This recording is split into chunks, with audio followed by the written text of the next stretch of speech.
Liverpool, Manchester City was an absolute banger of a game. Overall thoughts on the performance and the result, was it a deserved victory from Liverpool Football Club? I don't know where to start, Ian. I think for me, you couldn't get a better advert for the Premier League than what we saw. The first half was lacking that little bit of beauty in the end in the final third, but you could not sit there as a neutral and watch that game and say that wasn't a great game of football. From the commitment, the passion and desire shown by both sets of players, end-to-end football, and he was just missing that final moment. What a fantastic game of football. The passion by the managers. Not really going to touch too much on the crowd behavior because that wasn't really worth mentioning because it's going to take away from the great game of football. But what an advert for the Premier League that was. And Liverpool, what great character they've shown because of everything they've been experiencing recently. They beat Rangers. Some people might think and using that as a falsehood to say, oh, now because they beat Rangers, they're going to beat Man City. No, but Man City, it was just a great game. It really, really was a great game of football. And it was great for anyone watching neutral.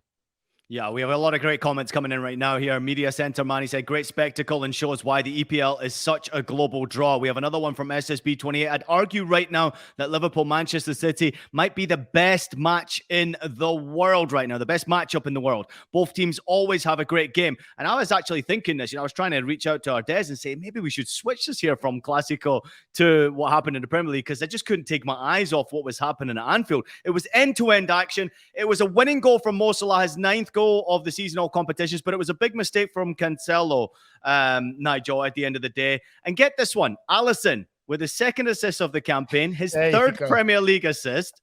I mean, just insane from the goalkeeper, but it goes to show you, Nigel, you played in the Premier League. You cannot afford to make mistakes in big games because you will get punished by the world's best. And Mo Salah punished City today. And that's what we talk about. We talked about it just not too long ago before the break about being clinical. Mo Salah took his chance. You probably could criticize him whether he should have scored that first chance again, but was it a world-class save by Edison? He got a fingertip to it to push it wide. But again, even after that, again, when Nunes came on, there was another opportunity where Nunes should have squared the ball, in my opinion. We can argue whether he didn't see it or not, but he should have squared the ball to Salah when they broke in I think it was a 3v2 situation. But again, Nunes, for me, I think, in my personal opinion, I feel he's in competition with the whole Haaland thing because it's been the Haaland show. Everything was about Erling Haaland before the game. Haaland, big game, Liverpool. Is he going to score? Nunes comes on. Hasn't had the greatest starts right now in the Premier League. Tried to be selfish, where for me, should have passed it to Salah. Game done. But again, at the end of the day, they still got the win. And it's just amazing for me. You look at that from front to back, and when you make mistakes at that high level, you're going to get punished. Haaland, for me, probably should have scored with that cross that De Bruyne put in. We've seen him normally putting them in the back of the net, the header. So it just shows how competitive he is again. But we've got to give credit, for me, to Gomez. Gomez came in. He's a player that's taken a lot of flack and stick when he has played for Liverpool. Not had the best of times, but coming into a game of this magnitude against Erling Haaland and Manchester City, the force that they are, he had a fantastic game alongside Van Dijk. And also to my old teammate, who I used to share share a locker room with, in James Milner. He done a fantastic job at his age at 37 for keeping Phil Foden in his pocket for that game. He had a great game coming in at that age. And again, a game of this magnitude, but you're talking about a player that's seen it all, been there and done it all. Doesn't get a lot of credit that he deserves, but he was fantastic today. And it was really a great game. But I've got a question for you, Ian. Go. Watching that game, do you feel at any time that if Manchester City really wanted to step it up to another gear, they could have? Do you feel that Manchester City really only still kept it at 3rd gear? No, I don't think they kept it at 3rd gear. I think they were just having problems stepping it up. I think that was what their main issue was. They couldn't get to that stage where they were just like, we're going to freaking go for this now. We're not going to let Liverpool be able to live with us with this dynamic movement off the ball, with the movement from Haaland in behind. There was always that something missing where you're sitting waiting for them to get going in the opposition half, where you normally see City create that pass in behind. You normally see that crossing behind, and relentlessly, it's cross after cross, it's pass after pass, where the defense and the opposition can't live with it.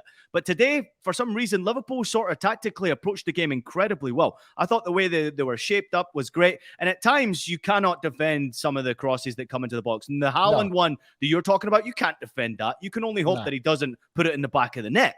So that's where the quality has to come through in big games. And that's where you need to see an Erling Haaland stepped up and put the ball in the back of net in big games. Didn't do it. So what did we learn? And there's great comments coming in. I'm going to get into the comments in just a second, but I want to get your opinion on what we learned from Manchester City today. Outside of the fact that maybe we're both waiting for them to really step up the gear, what else did you learn from City today?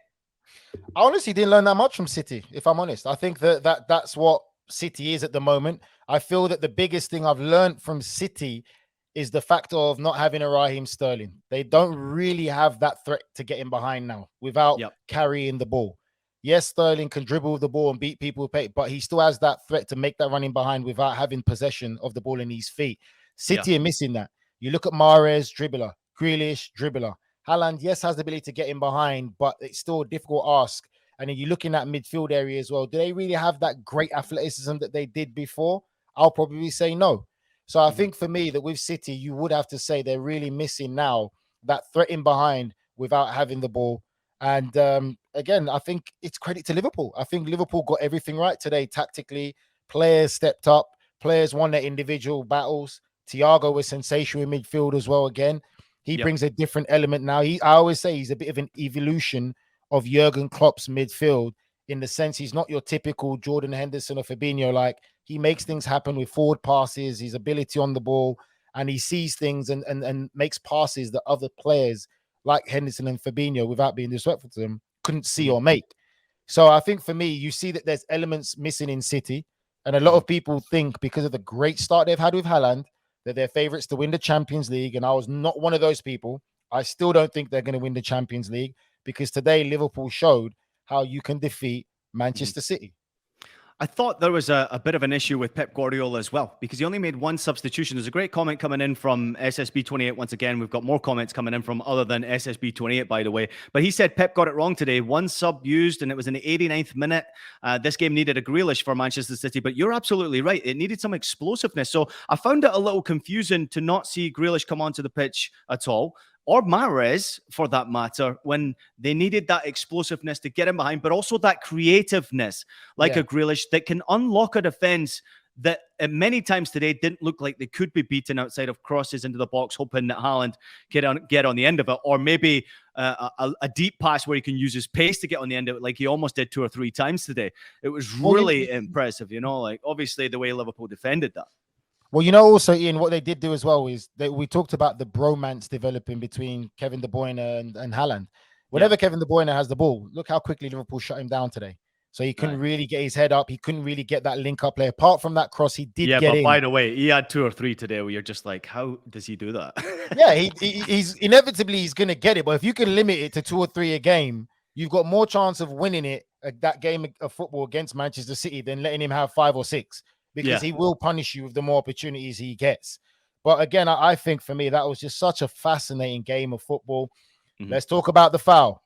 In your opinion, for the Manchester City goal scored by Phil Foden, was it a foul on Fabinho by Erling Haaland before?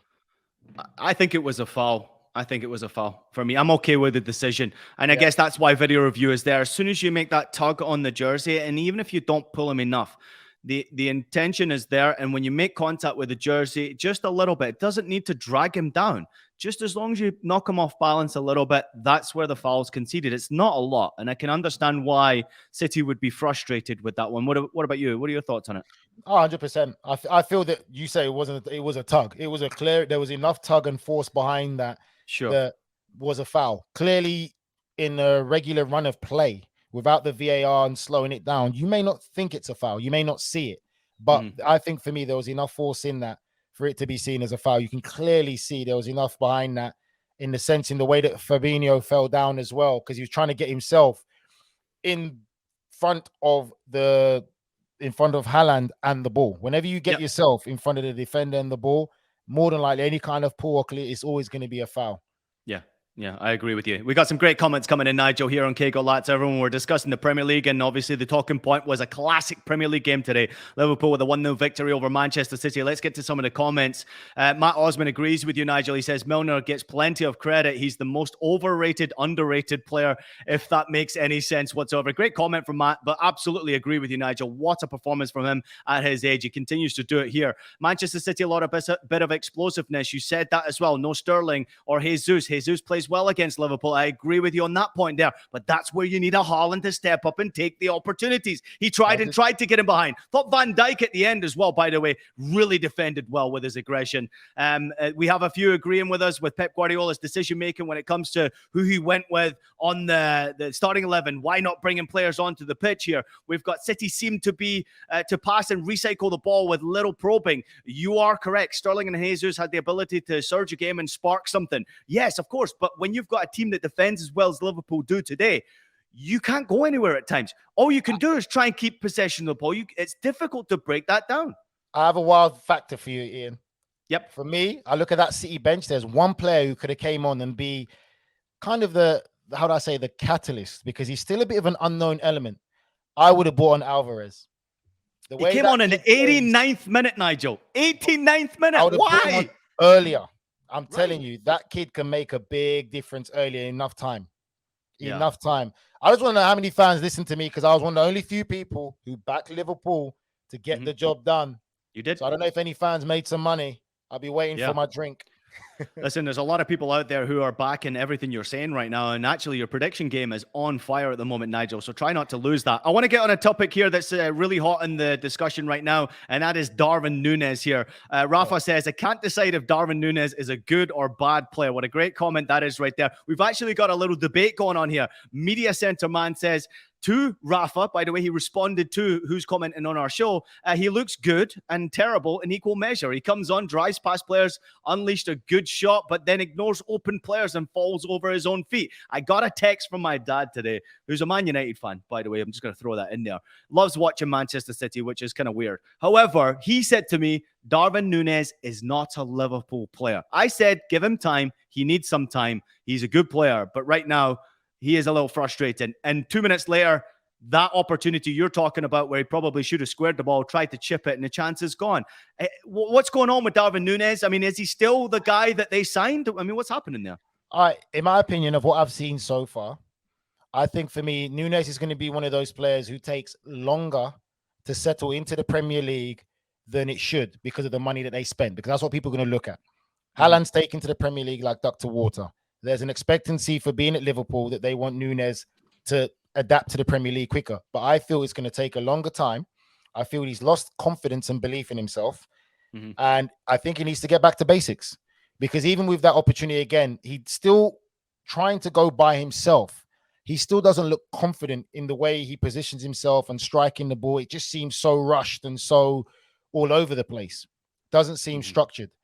So I think he needs to go back to the basics and understand, when you come into a team like that, you set up Mo Salah. The next chance that Mo Salah gets, he's going to know the pressure's on you. They're going to set you up with a simple tap-in. Then you can slowly build your confidence.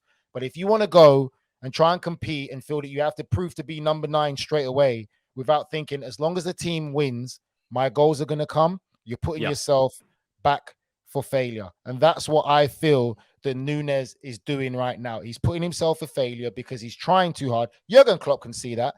And even when he did go through that time, and I think he knew he was offside, and he tried to chip Edson. Yep.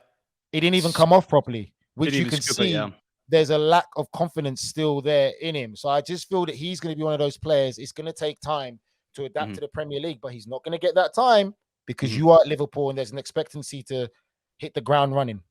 Yeah, no time to waste here. Here's a few stats from that game before we move on to the rest of the best that happened in the Premier League this past weekend. By the way, I thought Bernardo Silva was terrific in this game, especially in the first half. My, oh my, he was everywhere. And I thought equally, Harvey Elliott was everywhere as well for Liverpool. Man, what a player he is, the kid. He's terrific today. So here's the stats coming up here. Most Premier League goals scored for Liverpool Football Club. Robbie Fowler's got 128. Mohamed Salah now has 121. That is one more than the great legendary Steven Gerrard, who Nigel Reo-Coker once fired at Aston Villa. 100 goals here. Here we go. Stats are still coming your way, Nigel. Mo Salah has become only the second player in Premier League history to score 100-plus left-footed goals after Robbie Fowler, who has 105 goals. So he's catching up very, very quickly behind him. As I mentioned earlier on, it was his 9th goal of the season across all competitions. He is starting to find his form after his hat-trick against Glasgow Rangers in 6 minutes.